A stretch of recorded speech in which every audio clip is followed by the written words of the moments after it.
Consorzio di bonifica Brenta commissariato dopo il mancato raggiungimento di un accordo. È ancora forte l'eco del senso di insuccesso, visto l'accaduto anche per la lista L'acqua e Vita, che aveva ottenuto, lo ricordiamo, il maggior consenso nelle ultime elezioni. E Paolo Brotto approfitta anche per togliersi qualche sassolino dalle scarpe. Sicuramente il commissario è anche un momento di riflessione per tutti, un momento in cui si potrà pensare anche alle prossime elezioni e anche convincere ulteriormente i nostri simpatizzanti e anche futuri elettori a votare una lista che alla fine ha governato 10 anni l'ente, portando ottimi risultati al consorzio e ottenendo anche molti finanziamenti e lavori che gli utenti stanno vedendo.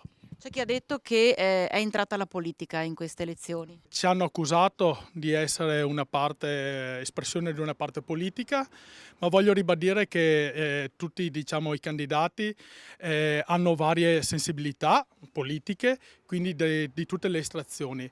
Sicuramente la politica è entrata, ma abbiamo visto anche con le nomine, è entrata sicuramente non vedendo i fatti, non a favore nostro. Quindi chi parla che abbiamo avuto un appoggio politico deve guardarsi a casa sua, perché gli appoggi, quelli forti, li hanno avuto le altre liste. Chiede alla Regione Veneto che venga rivista la modalità del sistema di voto per evitare che possa ripetersi quello che è accaduto nella scorsa tornata. Chiediamo almeno che ci sia o un premio di maggioranza per la lista che ha avuto più voti, o perlomeno portare il consiglio a dispari.